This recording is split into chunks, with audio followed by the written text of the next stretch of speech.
கிட்டத்தட்ட 4வது வருடத்துல இந்த திமுக ஆட்சி நடந்துகிட்டு இருக்கு. அவங்க எதையுமே பார்க்கல, அதுதான் உண்மை. தொடர்ந்து மக்கள் பிரச்சனைகள் எப்போதும் போல அப்படியே இருக்கு. ஆனா திமுக அரசாங்கம் இது வரைக்கும் 4 ஆண்டுகள் ஆயிடுச்சு. இன்னும் 1 வருட காலம்தான் பாக்கி இருக்கு இந்த அரசாங்கத்துக்கு. ஆனா எந்த வித பணியும் அவங்க செய்யல. குறிப்பா இப்ப பாத்தீங்கன்னா, இப்போ 1 வாரமா பெய்யுற மழை இந்த திருவாரூர் மாவட்டத்துல விவசாயத்தை நம்பிதான் இங்க உள்ள மக்கள் இருக்காங்க. கிட்டத்தட்ட 3,50,000 ஏக்கர் பயிர் செஞ்சிருக்காங்க. அதுல கிட்டத்தட்ட 50,000 இளம் பயிர்கள், அதாவது மணி முத்து வச்சது எல்லாமே தண்ணிக்குள்ள இருக்கு. இதுக்கு எந்தவித நடவடிக்கையும் இல்லை அரசாங்கத்துக்கிட்ட இருந்து. அதே போல பாத்தீங்கன்னாக்க நாகப்பட்டினம் மாவட்டம் 1,75,000 ஏக்கர் விவசாய நிலம் இருக்கு. இங்கேயும் கிட்டத்தட்ட 50,000 ஏக்கர் தண்ணிக்குள்ள கிடக்கு. தஞ்சாவூர் மாவட்டம் கிட்டத்தட்ட 70,000 ஏக்கர் நிலம், அதுல ஒரு 15,000 ஏக்கர் தண்ணிக்குள்ள கிடக்கு.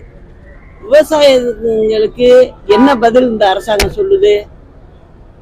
அவங்களுக்கு இன்சூரன்ஸ் முறைன்னு ஒண்ணு இருக்கு, அது எல்லா விவசாயிக்கும் தெரியாது.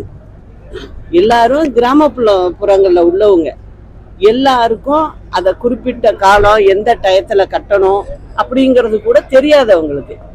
அதனால எந்த இழப்பீடும் கிடைக்கல அவங்களுக்கு. அரசாங்கம் என்ன பண்ணணும்? அவங்க முன்னின்னு அதை செஞ்சு கொடுக்கணும் அவங்களுக்கு.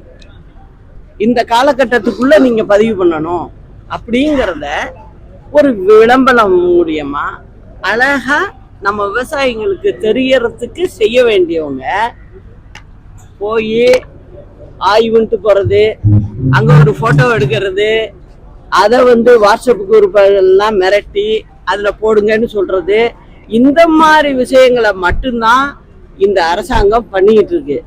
மக்களுக்கான அரசாங்கமா இது சுத்தமா இல்லை அப்படிங்கிறத நான் சொல்லிக்கிறேன். கேட்டா என்ன சொல்லுவாங்க? எங்க மாவட்டம் பாங்க, நாங்க எங்க பூர்வீகம் இங்கதான் பாங்க. ஆனா இங்க உள்ள விவசாயிகளை திரும்பி கூட பார்க்கல. இப்ப இந்த 1 வாரமா இதான் நடக்குது. அதே போல பாத்தீங்கன்னா ராமநாதபுரம் மாவட்டம் தண்ணியில மேந்துக்கிட்டு இருக்கு. அங்க பாம்பன் பக்கம்லாம் ரொம்ப மோசமான நிலை. சாப்பாட்டுக்கே சமைச்சு சாப்பிட முடியாத நிலைமையில ஜனங்க நிறைய இருக்காங்க. இதெல்லாம் இந்த அரசாங்கம் செய்யல. பிறந்த நாள் கொண்டாடுது. பிறந்த நாள் எங்க கொண்டாடுது? ஒரு பிரைவேட் ஸ்கூல்ல கொண்டாடுது. நாளைக்கு இந்த மாதிரி பள்ளிகள்ல எல்லாம் பிறந்த நாள் யாரும் கொண்டாடினதான் நான் பார்க்கல இது வரைக்கும். நானும் கிட்டத்தட்ட 39 வருடமா இந்த அரசியல் பயணத்துல இருக்கேன். இந்த மாதிரி எல்லாம் எந்த தலைவர்களும், நான் சொல்றது பெரிய தலைவர்கள், நாட்டுக்காக ஸ்டேட்டுக்காக அதாவது மாநிலத்துக்காக உழைச்சவங்க யாருமே இந்த இதெல்லாம் செய்யலை.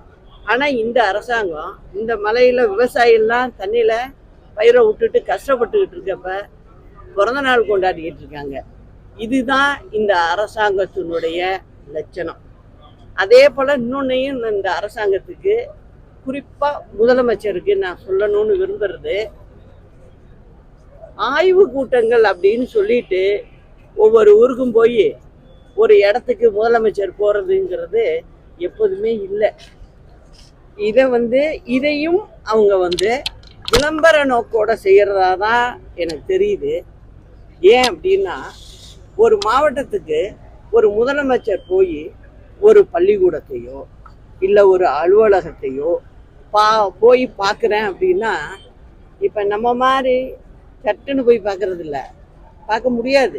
முதல்வர் அப்படிங்கும்போது அந்த மாவட்ட ஆட்சித்தலைவருக்கு முன்கூட்டி தகவல் வரணும். அதுக்கப்புறம் மாவட்ட கண்காணிப்பாளருக்கு அந்த செய்தி போகும். அந்த மாவட்டத்தில் உள்ள காவல்துறையை சேர்ந்தவங்க முழுவதும் எங்க ஆய்வு செய்ய போறாங்களோ ஒரு இடம், அந்த இடத்த சுத்தி பாதுகாப்பு, முதல்வர் பயணம் இருக்கு அப்படின்ட்டு போய் நிற்பாங்க. அதனால என்ன ஆகும்? மாவட்டத்தில் வந்து காவல்துறையினர் மற்ற வேலையை கவனிக்க முடியாது. அது மட்டும் இல்லை, நீங்கள் பார்த்தீங்கன்னா தாசில்தார்லேருந்து ஒரு விஓவில் எடுத்துக்கிட்டிங்கன்னா அவங்கள்லேருந்து அந்த மாவட்ட நிர்வாகமே ஸ்தம்பிச்சு போகும். ஏன்னா அன்னைக்கு அந்த விசிட் முடிகிற வரைக்கும் வேற வேலையை அரசாங்க அதிகாரிகள் பார்க்க முடியாது. அதனால நம்ம சென்னையில் உக்காந்து அம்மாலாம் செஞ்சாங்க இல்லையா, உங்களுக்கு தெரியலன்னா அதை கவனிங்க, எப்படியெல்லாம் செஞ்சாங்கன்னு கவனிங்க. அது மாதிரி இருந்துக்கிட்டு நம்ம வந்து அதிகாரிகளை வேலை வாங்கணும்.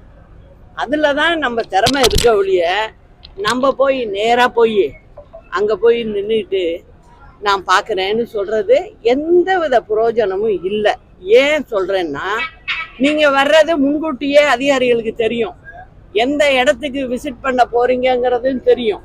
அப்படி தெரியும் போது அந்த இடம் போகிற வழியை சுத்தம் பண்ணுவாங்க, எல்லாமே சுத்தமாக இருக்கும். அப்போ முதலமைச்சர் பார்த்தா என்ன நினைப்பாரு, ரொம்ப நல்லா இருக்கு அப்படின்னு நினைப்பாங்க. பக்கத்து ஊர்ல கிராமத்துல போய் அந்த பள்ளிக்கூடத்தை பார்த்தீங்கன்னா அப்படி இருக்காது. அதனால தலைமையில இருந்து கோட்டையில உட்கார்ந்து வேலையை துரிதப்படுத்தி கவனிச்சா வேலை நடக்குங்கிறதையும் சொல்லுகிறேன். இதுதான் இன்னைக்கு நிலைமை. முதல்ல இந்த விவசாயிகளுக்கு என்ன செய்யணுங்கிறத பாருங்க. அது மட்டும் இல்லை, நிறைய வாழை போட்டிருக்காங்க. ஒவ்வொரு ஊர்ல விவசாய முறைகள் மாறுது. எல்லாருமே கஷ்டத்துல இன்னைக்கு தள்ளப்பட்டு போயிருக்காங்க. அதனால அதை செய்யணும்.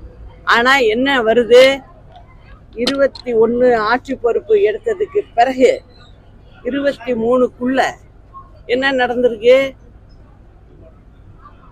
தமிழ்நாடு முழுவதும் ரேஷன் கடைகளுக்கு அரிசி கொண்டு போவாங்கல்ல, அரிசி கொண்டு போனதுல கீழே இறஞ்சதா சொல்லி 1900 கோடி நஷ்டமாயிருக்குன்னு சொல்றாங்க.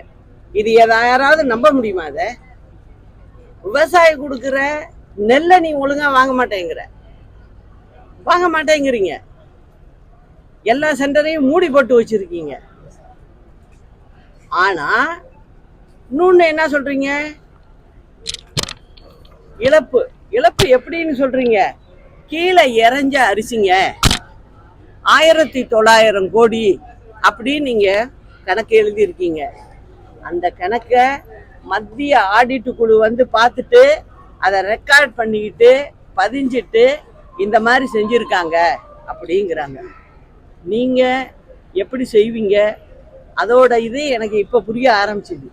ஏன்னா நான் திருநெல்வேலி மாவட்டங்களுக்கு போயிருந்தேன், தென்காசி மாவட்டத்துக்கு போயிருந்தேன். அங்கே என்ன சொல்கிறாங்கன்னா, வர்ற வழியில் வர்ற மக்கள் அத்தனை பேரும் அம்மா 20 கிலோ கொடுத்தாங்க அரிசி, ஆனால் 8 கிலோ கொடுக்குறாங்க, 9 கிலோ கொடுக்குறாங்க, அதிகப்படியாக சில ஊரில் 13 கிலோ கொடுக்குறாங்க. ஆனால் 20 கிலோ இந்த 4 வருடமா இந்த அரசாங்கம் யாருக்கும் அம்மா கொடுத்துட்டு போன அந்த 20 கிலோ விலையில்லா அரிசியை கொடுக்கல.